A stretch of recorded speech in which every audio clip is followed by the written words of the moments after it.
Olá você, telespectadora, olá você, telespectador da TV Cultura. A partir de agora você acompanha a edição desta sexta-feira do Opinião Litoral. Participam como comentaristas o advogado Roberto Mohamed, o também advogado Ronaldo Serápicos.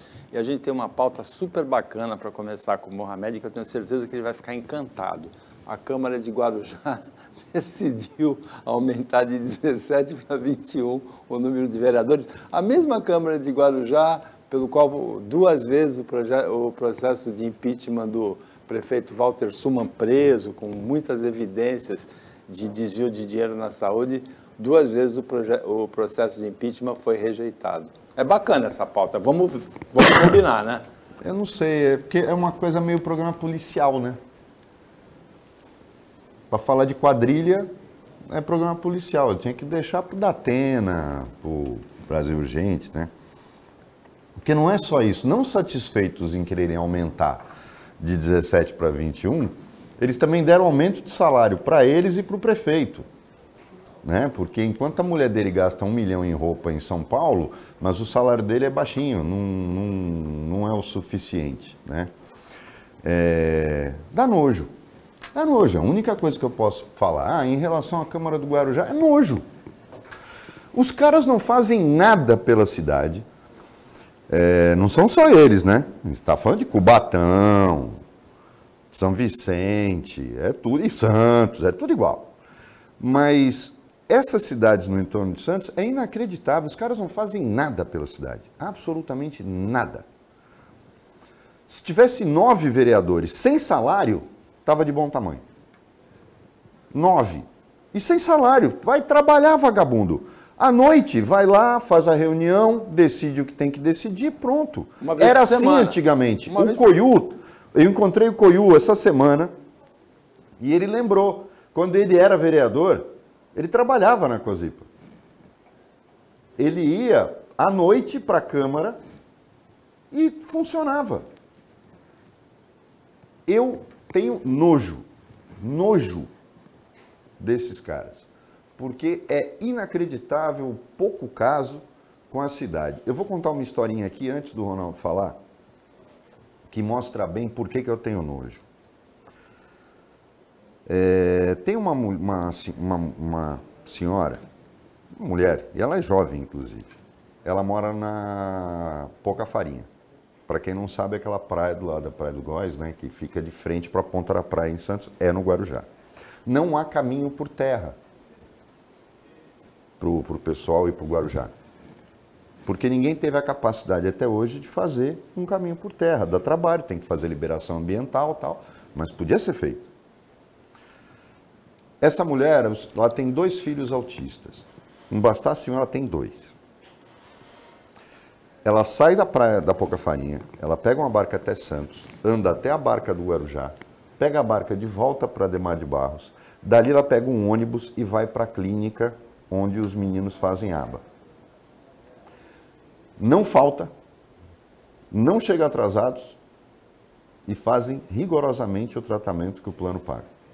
Aí ela pega um ônibus, vai até Ademar de Barros, a barca, atravessa para Santos, vai andando até a barquinha da Pouca Farinha e volta para a Pouca Farinha. E esses canalhas querem aumentar salário? Esses canalhas querem aumentar de 17 para 21? Não é possível. Não é possível. Tem uma hora que a gente fala, não, para que violência? Tem que quebrar tudo mesmo. Porque, olha, tem outra coisa a falar, eu tenho nojo de vocês. Vocês são asquerosos. Porque não é só que vocês não estão nem aí para a cidade. Mas tudo tem que ter um limite. Tudo tem que ter um limite. Ronaldo, nós aqui, quando passou em primeira votação, nós pedimos que a população de Guarujá se mobilizasse para evitar esse despautério, né? Não sei nem como designar um negócio desse, né?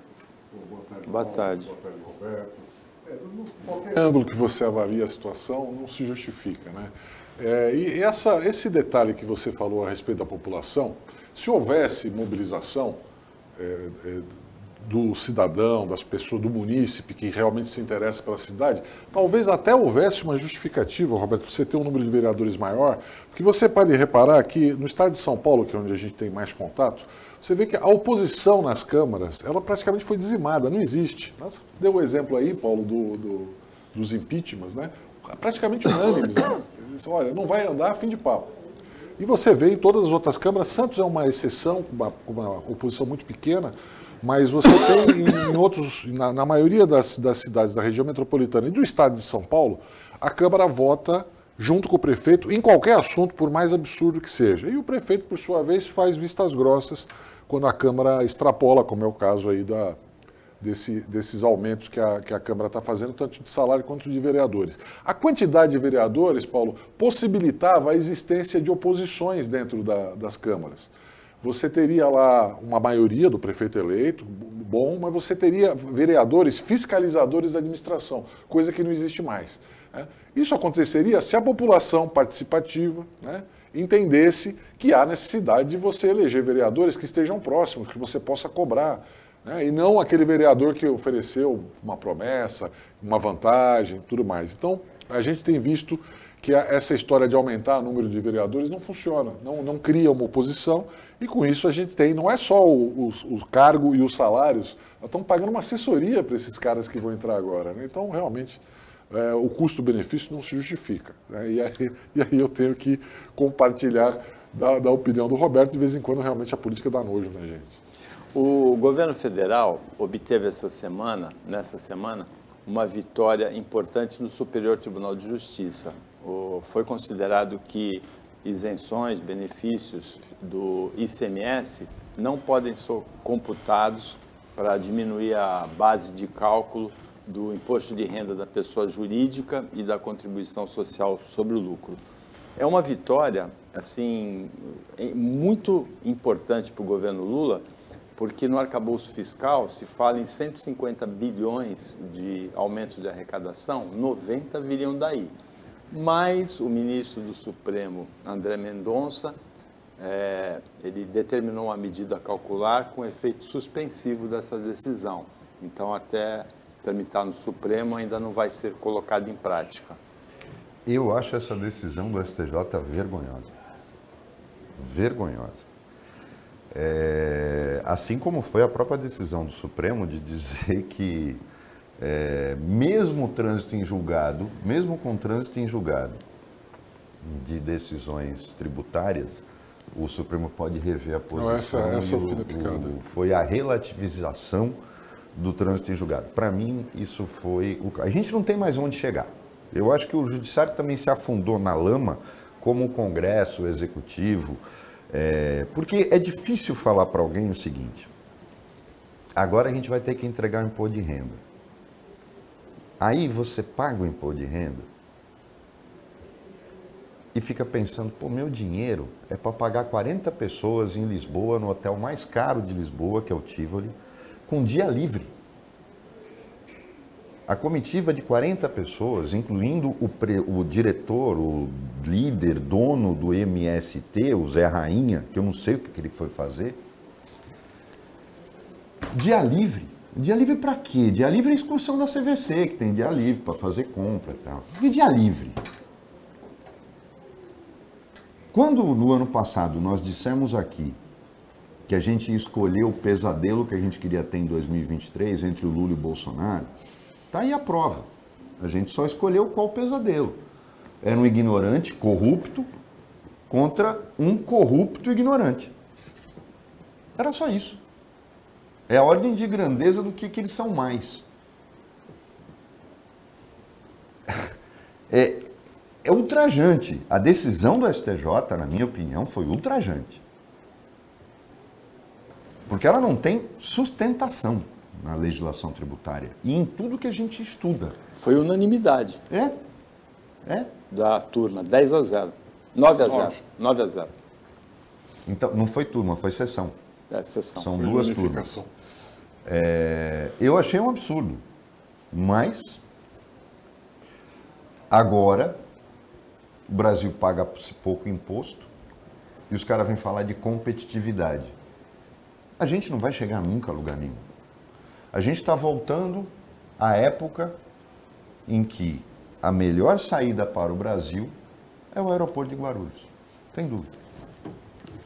Olha, Paulo, essa história, a responsabilidade, como sempre, é do sistema tributário brasileiro, que é uma desgraça, é confuso, é arcaico, é ultrapassado.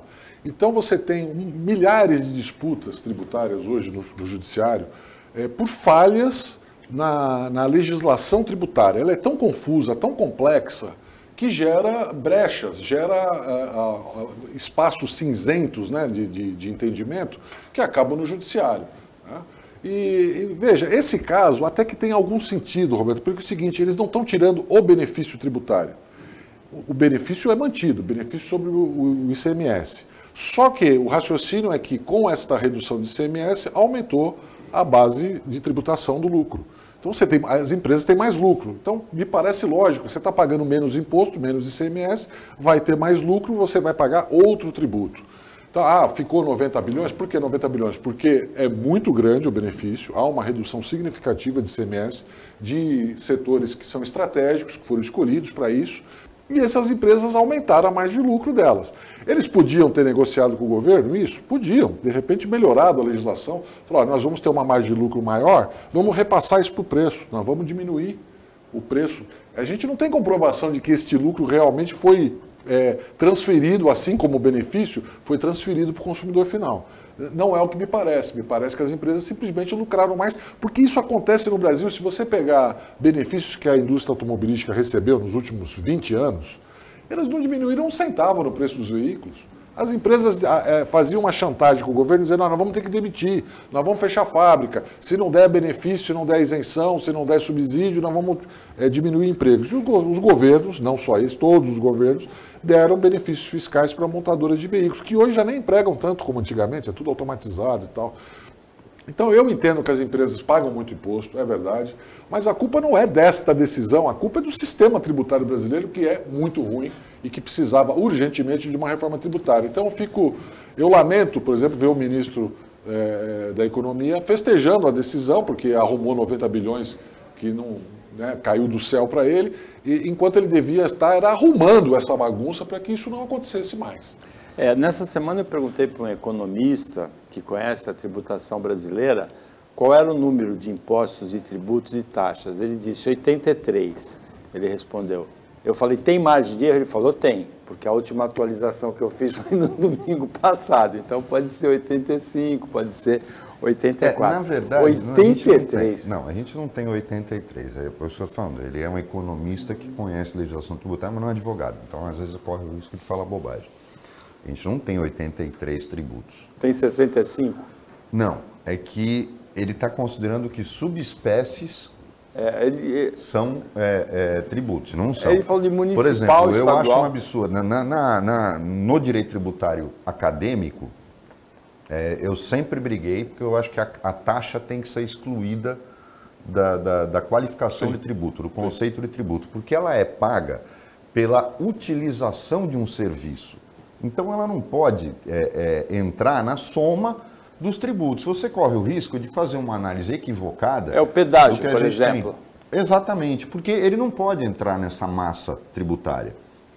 Porque ele não incide sobre, de forma genérica, ele incide numa contraprestação. Na taxa tem que haver uma contraprestação. O problema desse monstro fiscal que a gente tem, e aí você teria que, porque para mexer nisso de verdade, não esse IVA ridículo que eles estão querendo criar, você vai na Europa, tudo bem, os países europeus têm uma questão federativa diferente do nosso, então vamos usar os Estados Unidos, que tem, como nós, são divididos em estados, embora lá ele seja uma federação de verdade. O imposto de consumo lá, no Brasil tem alguns sonhos, uns devaneios assim de tributarista, que é a não cumulatividade. Vira palavrão para tributarista a cumulatividade. Não, eu acho que tinha que ser cumulativo, sabe por quê? Acabava com a corrupção de fiscal. Porque se eu não posso mais compensar o que eu paguei, ou seja, eu jogo a taxa lá para baixo, a alíquota, Em vez de pagar 18 de ICMS, mas ir abatendo o ICMS da venda e tal, isso é não cumulatividade. Eu coloco o ICMS a 4, mas cobro ele em todas as etapas. Então o cara vai parar de ficar compensando ICMS, de comprar nota para compensar ICMS. Eu simplifico, e simplifico a fiscalização, e a torno mais efetiva. E o IVA, substituindo o IPI, substituindo... Por que a gente não tem um imposto só com alíquota municipal, estadual e federal? Substituindo o ISS, substituindo o ICMS, o IPI, o IOF, tudo. Está tudo ali. Aí você já tem na própria guia, já vai o dinheiro da prefeitura, o do estado e o da União. Acabou. Aí você deixa só os impostos que são diferentes, como é o imposto de renda, PJ, PF, e você trabalha, e as contribuições sociais. Agora, alguém quer simplificar a coisa para acabar com a corrupção? Nada dá mais dinheiro do que TIT, nada dá mais dinheiro do que Conselho de Recursos da Receita, nada mais dá mais dinheiro do que lobby no Congresso para aprovar medida de subvenção ou de subsídio. Então é lógico, a gente tem que manter como está para alimentar essa corja toda que a gente chama de político. Opinião Litoral para o intervalo, é rapidinho, fica com a gente.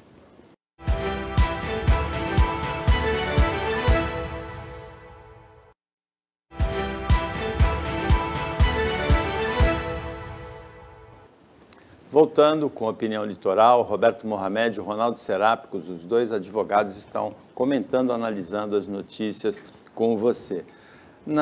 No começo dessa semana, a gente analisou um depoimento, assim, uma coisa tão surreal. Militares do GSI disseram para a Polícia Federal que não prenderam os vândalos durante a manifestação porque sentiram a vida ameaçada, risco de vida. O policial militar sai na rua, corre risco de vida, essa é a função, essa é a tua função. Como que você me diz uma coisa dessa? E durante a mesma semana, o presidente Jair Bolsonaro, em depoimento também na Polícia Federal, ele disse que ele postou um vídeo questionando as urnas eletrônicas e o sistema eleitoral, o resultado depois dos atos de 8 de janeiro, dia 10, porque ele ia postar para ele mesmo ver depois. Ele falou isso em depoimento e postou sem querer no Facebook e depois tirou. Então, primeiro que ele centra o depoimento nisso, Mohamed, quando ele fez reunião com um diplomata para criticar a urna eletrônica. E ele fala, como é que pode? Ele fala que ele ia postar para ele mesmo ver depois e sem querer ficou em rede social. Ele cheirou orégano. Ele falou que estava sob efeito de remédio, de morfina. O remédio dele a gente sabe qual é. Ele estava cheirando orégano, erva doce. Porque aí ele postou, é uma piada, né? Agora o cara vai começar a desmentir tudo que ele fez, tudo que ele falou. E aí como é que ficam os bolsonaristas, né? Quer dizer, tipo, ele agora está dizendo que ele nunca criticou as urnas eletrônicas. Só os ignorantes que apoiavam ele. Então, foi isso que ele disse.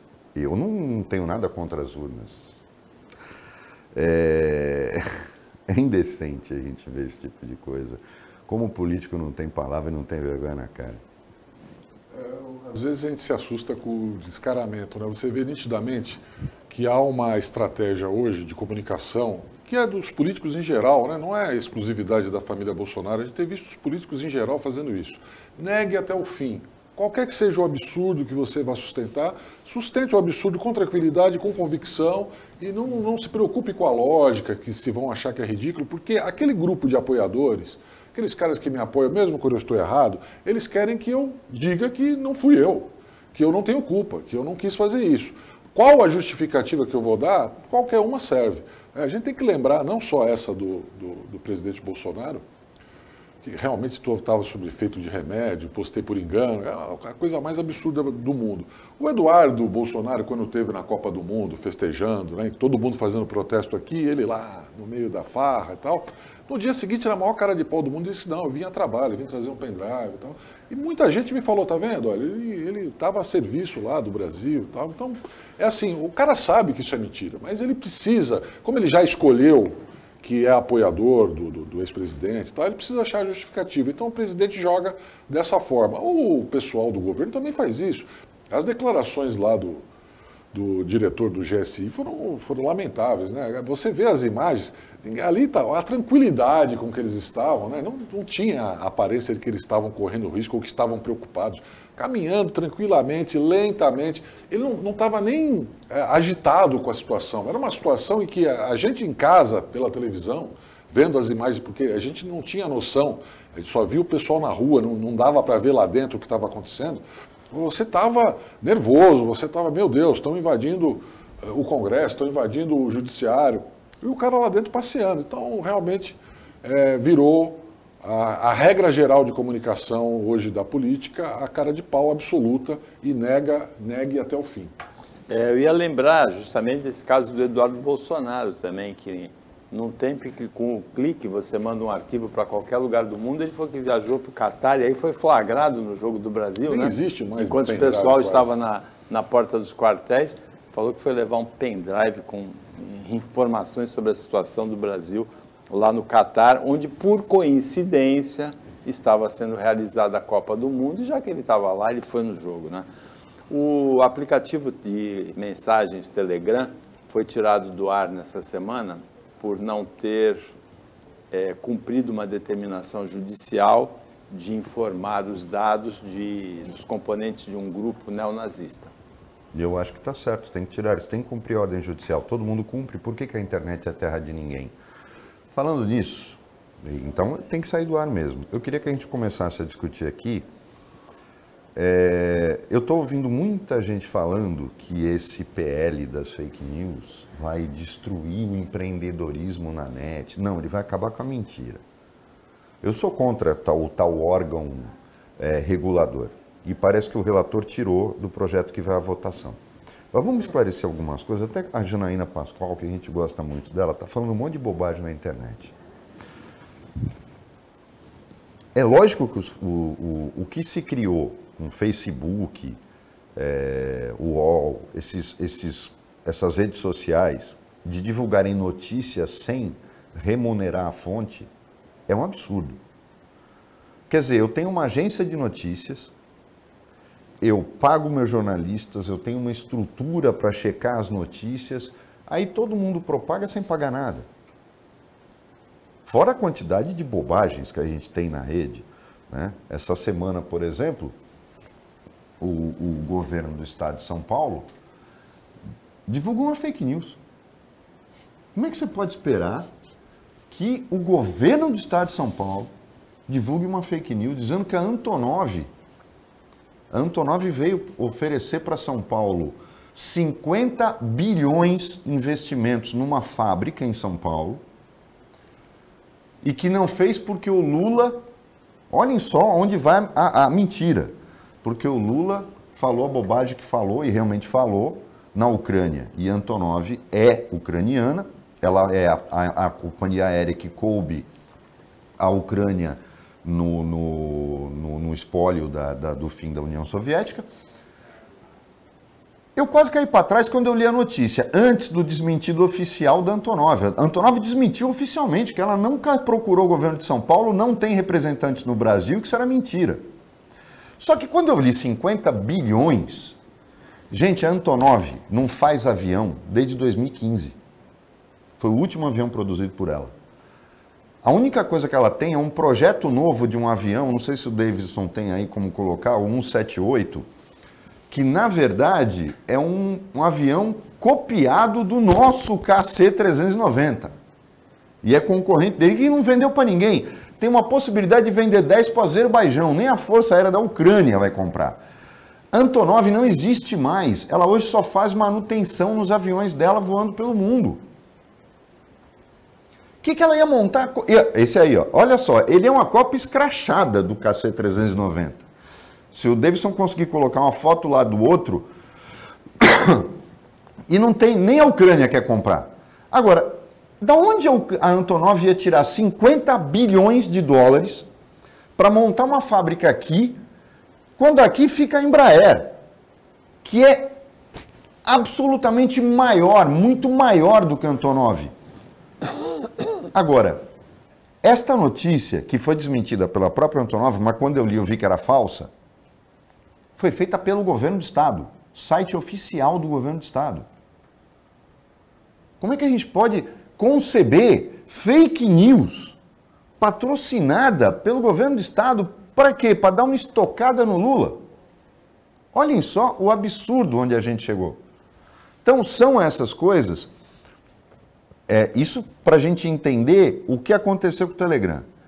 A gente precisa regular a internet. A internet tem que deixar de ser terra de ninguém, com um cara que se esconde atrás de perfil falso para condenar alguém, julgar alguém, sem ter moral para fazer nada disso. A gente tem que regular, tem que punir quem não cumpre ordem judicial. A internet não pode ser terra de ninguém. E é isso que estão querendo fazer. Eu concordo 100% que você tem que, de alguma forma, criar mecanismos regulatórios para as redes sociais, para a internet. Não pode ser terra de ninguém. O problema, Roberto, é qual mecanismo utilizar. O assunto é muito mais complexo, muito mais abrangente, gigante. E não é um problema só nosso, é um problema do mundo inteiro e ninguém achou a solução ainda.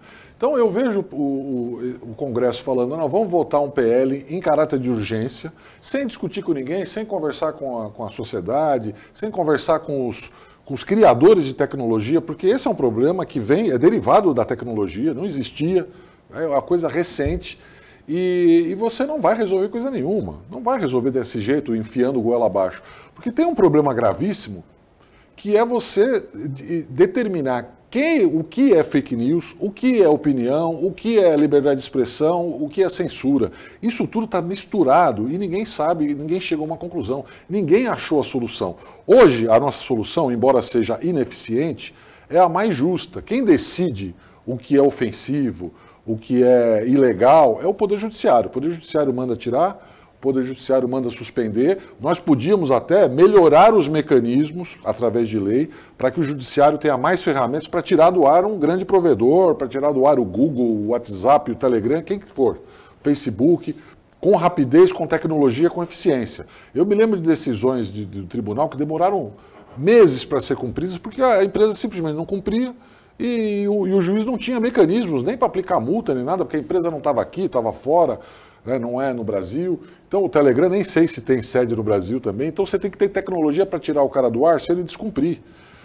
Se você vai deixar ele entrar aqui, talvez tenha que ter uma sede, tem que ter dinheiro aqui, tem que ter calção, sei lá. Enfim, é muito complexo para você definir isso num PL, que é um texto pronto do governo, que a única coisa que os deputados fizeram até agora, o relator tirou a agência fiscalizadora, porque era um cabidão de emprego e ninguém sabia, ia ser a censura do governo, o governo ia decidir o que eu tiro do ar, o que eu não tiro. É um absurdo, você não pode deixar isso na mão de um governo, qualquer ele que seja.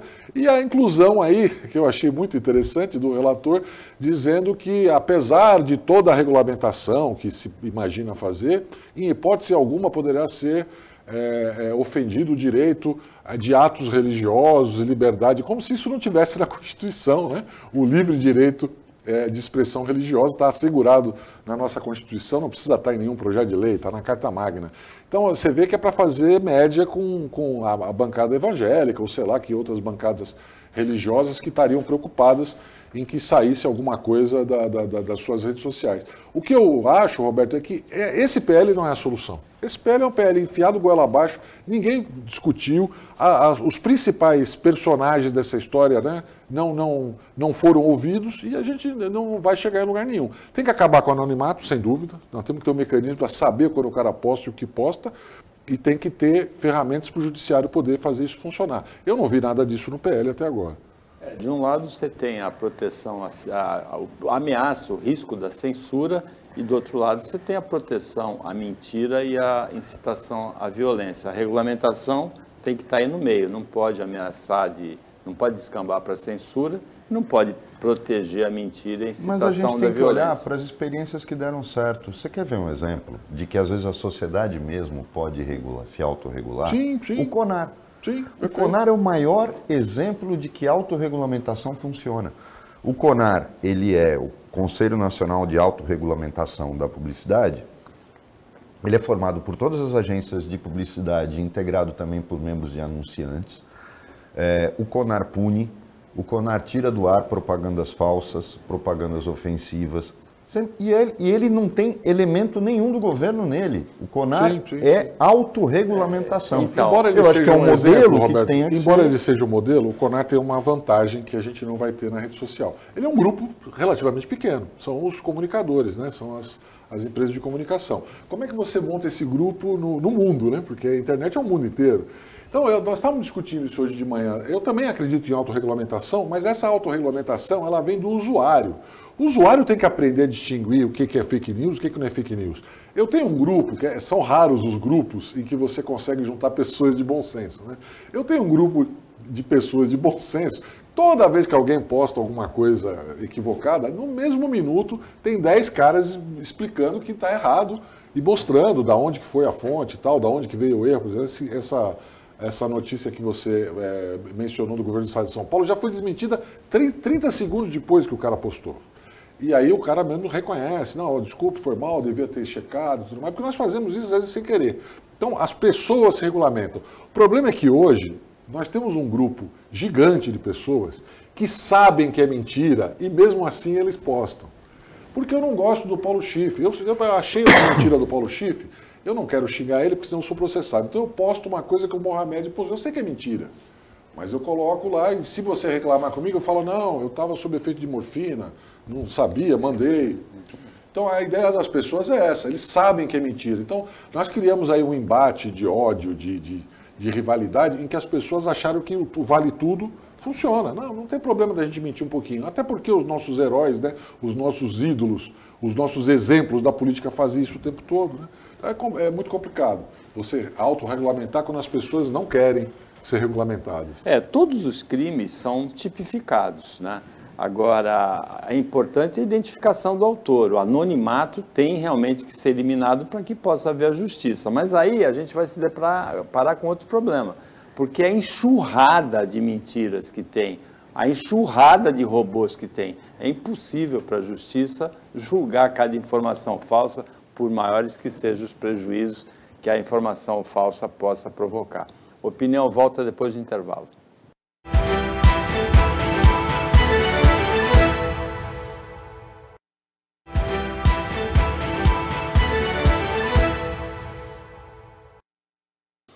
Voltando para o último bloco do Opinião Litoral desta sexta-feira, com o Ronaldo Serápicos, com o Roberto Mohamed, analisando as notícias com você. Uma dessas notícias é curiosa. O governo do estado está sob nova administração, né? Tem aquela plaquinha, sob nova direção, depois de 28 anos das administrações tucanas, que sempre disseram que não podia haver redução de pedágio, porque era contrato. O governador Tarcísio de Freitas, da nova direção, anuncia a redução de 9% nos pedágios, Ronaldo. Eu torço muito para que isso seja eficiência, que seja sustentável e que não seja só uma jogada de marketing, porque essa história de nova direção é uma jogada de marketing até de deselegante, de mau gosto, não tem muito sentido. Você tem que trabalhar com proatividade, você tem que esquecer o que aconteceu para trás, você tem que pensar para frente. Quando você fala nova administração, você está criticando o anterior, vamos para frente. A gente quer isso do governo federal também, para de falar do governo anterior, vamos para frente. O pessoal adorou essa história de herança maldita. O meu governo não vai bem por causa da herança que eu peguei. Né? Então, para que se candidatou? Sabia que a coisa era feia, não se candidata, amigo, não se mete a besta. Então, se pegou, tem que tentar fazer a coisa séria. Eu fico preocupado, às vezes, que tem muito síndico de prédio que entra dizendo, vou baixar o condomínio. Aí ele baixa o condomínio, daqui a 2 meses, 3 meses, o prédio está quebrado. Tomara que não seja o caso, né? Tomara que essa redução seja sustentável. A gente sempre suspeitou que havia aí uma gordura nessa história, o pedágio mais caro do Brasil e tal, embora São Paulo realmente tenha estradas que merecem, estradas que são as melhores do país, estão entre as melhores do mundo. Então há uma contrapartida, né? Embora a gente pague, o ruim é quando você paga um imposto que você não tem retorno zero. Né? O pedágio, quando você paga, você tem algum retorno. Então nunca foi uma coisa que eu achei assim totalmente injusta, mas estava elevado demais e agora a gente espera que esta redução sirva para colocar as coisas nos eixos. Vamos saber exatamente quanto fatura, quanto que dá de lucro, o que sobra e se é justo o valor que é cobrado do usuário. O Ronaldo tocou na ferida. Eu acho o seguinte, o governo do Tarcísio, embora eu ache que ele é uma liderança que vai se firmar, ele é baseado única e exclusivamente num mantra, privatizar. A iniciativa privada é a mãe do desenvolvimento. Então, vamos privatizar. Privatizar a Sabesp, privatizar a Dersa, privatizar o raio que o parque. Vamos privatizar. Inclusive o que não é estadual, que é a autoridade portuária. Não, isso é o que ele quer, né? Agora, e aí eu ia pegar o exemplo. Nós trouxemos aqui no programa a Sueli, que é diretora de operações do Concais, e ela soltou uma frase, quando ela criticando a gestão anterior, disse o seguinte: pois é, deixaram 1 bilhão e 200 milhões no caixa, só que você não consegue andar no cais, por causa dos buracos e da falta de conservação. Você tem lugares que a segurança dos trabalhadores está absolutamente comprometida. Então é fácil fazer caixa, né? Eu não pago as contas, é que nem o síndico, se deu um bom exemplo. O síndico, que para mostrar resultado, ele para de fazer manutenção. Deixa o elevador ele vai sobrar dinheiro no caixa, ele diminui o valor do condomínio. Quando o outro assumir daqui a um ano, o cara vai ser o vilão. Por quê? Ele vai ter que trocar elevador, ele vai ter que trocar encanamento, ele vai ter que fazer a manutenção de tudo que o outro deixou de fazer para fazer dinheiro em caixa, e vai todo mundo chamar o novo de ladrão e dizer que saudade do outro, que foi o responsável por tudo isso. É assim que a coisa funciona.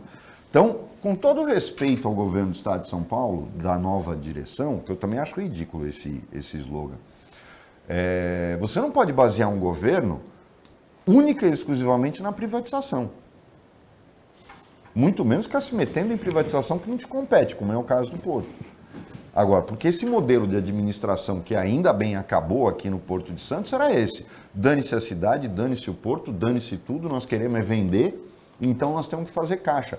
Por quê? Porque 1 bilhão e 200 milhões no caixa, na hora de privatizar, era todo da União. Eu não vou entregar com caixa, eu estou privatizando a operação. Que não é nem a operação, porque até hoje ninguém conseguiu entender como é que você ia privatizar a autoridade portuária. Ninguém sabe. Então, vamos deixar claro, talvez o dono de uma empresa aí que é dona do trem, do terminal de açúcar, do tal, uma aí que tem um nome esquisito, esse cara saiba, né? Foi o maior doador do Bolsonaro e do Tarcísio. Pode ser que ele saiba, a gente vai perguntar para ele, quem sabe a gente um dia traz ele aqui. Porque não há sentido nesse negócio. E o meu problema em relação a essa queda, essa baixa do pedágio, é igualzinha, Ronaldo, a questão do quando o Paulo Miyashiro queria chamar o cara da Sabesp na Câmara para explicar por que as obras da Sabesp são de péssima qualidade. E a rua afunda logo depois que os caras fazem o asfalto. Aí eu falei, não precisa chamar a Sabesp, me chama, eu vou lá e explico. Por quê? Porque quando você olha quem são os donos das empreiteiras que prestam serviço para a Sabesp, você vai ver que todas elas são ligadas a políticos do PSDB, ou do PSD, ou do Democratas. Aí a gente viu que o nosso prefeito, eu comentei até aqui, ficou valente de repente. Porque ele não era valente. Eu fico espantado. Assim, o cara pode ser valente. Uma valentia da noite para o dia é meio complicado. Ele só ficou valente contra a Sabesp e contra a EMTU, que está fazendo a obra do VLT da Campos Melo, depois que virou o governo. Porque aí o Tarcísio passou a ser governador, não é mais o PSDB, e o Tarcísio vai para a Rosana, para a prefeita. Aí o que aconteceu com o Rogério? Magicamente virou macho. Magicamente ficou valente. Eu quero satisfação da Sabesp, eu quero satisfação da MTU, eu quero saber por que está demorando. Pô, mas tu foi gatinho durante todo o governo anterior. Não, é assim mesmo. Não, a prefeitura não pode fazer nada para fiscalizar. Não, isso aí é por conta da Sabesp, da MTU. A valentia nasceu de repente? Coincidência? Eu falei, é isso que acontece. Olha, a Assembleia da Petrobras aprovou a distribuição de dividendos, atropelando até a reserva estatutária. É curioso que alguns temas passam a ser de domínio público, né? Deixa de ser só o futebol, a novela, o BBB, né? Já foi assim com o Supremo Tribunal Federal, qualquer brasileiro escala hoje o time do Supremo. Passa pra TV, né? E a política da Petrobras também, aquela coisa da paridade do Temer, agora aí a distribuição de dividendos contra o investimento, e agora mais essa aqui que vai ser discutida Lava Jato, nas esquinas. Né? O Supremo foi por causa das transmissões das sessões, mudou, é outro Supremo, inclusive os próprios ministros passaram a se portar diferente, porque agora todo mundo vê. E a Petrobras foi para o Lava Jato, né? A Lava Jato colocou luz sobre a Petrobras, que era um buraco negro, né? A gente descobriu ali que fazia o que queriam, era um rombo, levaram dinheiro à vontade, todas as empreiteiras ganharam, todos os diretores ganharam, então era um escândalo. Aí as pessoas começaram a se interessar por Petrobras, porque é uma joia brasileira, né? Era um orgulho brasileiro, uma das maiores empresas do mundo nessa área, a mais eficiente em águas profundas, né? Ninguém tem a tecnologia da Petrobras para a exploração de petróleo em águas profundas, então nós passamos a nos interessar. E é por isso que a gente quer saber, cadê o dinheiro da Petrobras? Por que vão distribuir tudo? Por que nem a reserva estatutária ficou? Eu acho ótimo a Petrobras pagar dividendos. É uma empresa que não é totalmente privada, tem muitos investidores. Hoje você tem na Bolsa todo mundo que quer fazer uma poupança de longo prazo, sabe que é bom negócio comprar uma ação da Petrobras, porque mesmo que ela caia hoje, ela se recupera. Né? É incrível o fôlego da Petrobras, depois de todo o rombo que fizeram, né, na época da Lava Jato, ela está aí hoje, novamente uma das maiores empresas do mundo, mas você também não pode começar um outro ciclo, né?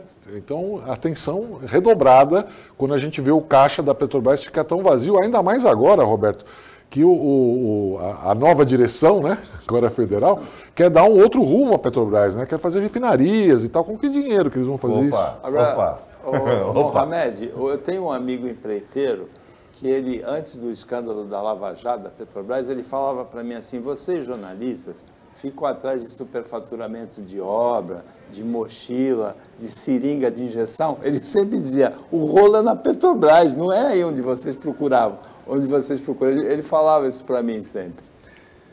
Gente, esse país é uma piada... Eu vou uma fábulazinha, uma historiazinha do tempo do governo Sarney.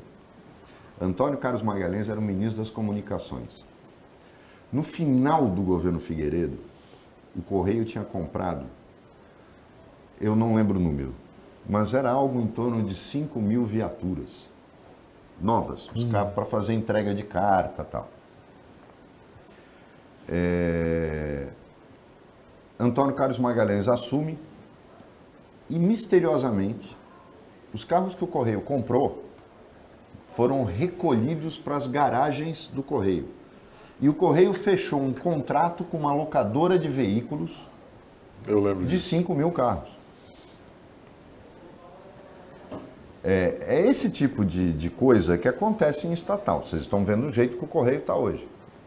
E tem gente que defende a manutenção dele como estatal. Tem que privatizar porque não tem razão. Essa história estratégica, essa história de estratégico, não tem setor estratégico. Setor estratégico é arrecadar impostos. A coisa tem que dar lucro. Agora, no caso da Petrobras, que eu não sei porque se mantém ainda o monopólio, a Ipiranga está aí querendo explorar petróleo, querendo distribuir, ela tem refinaria. Por que não tem refinaria privada, mas cada um dá o seu preço? Vocês sabiam que a refinaria... Olha como é que... O Brasil é um país sério. A refinaria privada manda o produto refinado para a Petrobras, distribuidora, e ela é que vende para todo mundo. Para a Shell, para a Ipiranga, para essas empresas independentes. Ela que vende para todo mundo. Olha um absurdo que é. Você quer ter redução de preço? Competição. A competição é muito mais eficiente que a canetada. Agora, está na cara o que o governo vai fazer. Quem é que vai receber mais dividendos da Petrobras ou não? O governo. O governo. Ele é um acionista. É uma grana. O Paulo falou de 90 bilhões da decisão do STJ. Vocês estão brincando. Isso não é nada perto do que ele vai embolsar em relação ao lucro da Petrobras. Sabe o que vai acontecer? O governo, zero caixa, é tudo muito planejado. Ele zera o caixa da Petrobras e vai fazer a Petrobras investir usando o caixa, ou seja, o dinheiro do mês, porque ela não vai carregar a reserva do exercício anterior. Isso aqui é o exercício de 2022, segundo semestre. Aí ele pega o BNDES, financia o término das refinarias e chama o mercado para dizer, ó, pode construir refinaria que eu vou te dar subsídio e você vai construir para vender para mim. Então ele se resolve. Ele recebe o dinheiro dos dividendos da Petrobras, o Lula vai ter discurso, porque o Lula vai chegar, eu tenho certeza, né? Do jeito que ele fala bobagem, porque o Lula está com problema, eu acho que ele está com problema. E o problema não é só a Janja, não. A Janja é uma parte do problema. O Lula está com problema.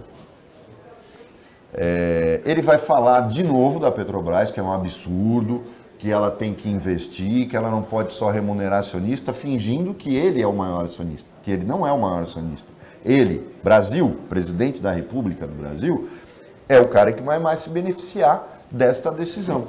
E ele também não vai ter problema nenhum em relação às refinarias e aos investimentos, porque ele vai usar o dinheiro do BNDES para injetar na companhia que o ano que vem, isso é um aviso, pode escrever o que eu estou falando, a partir do ano que vem a Petrobras não distribui mais dividendo desse jeito, podem acreditar. A Petrobras vai começar a ter problema de caixa, porque tudo isso vai começar a estourar no exercício de 2023 para o resultado que vai ser anunciado em 2024. Aguardem.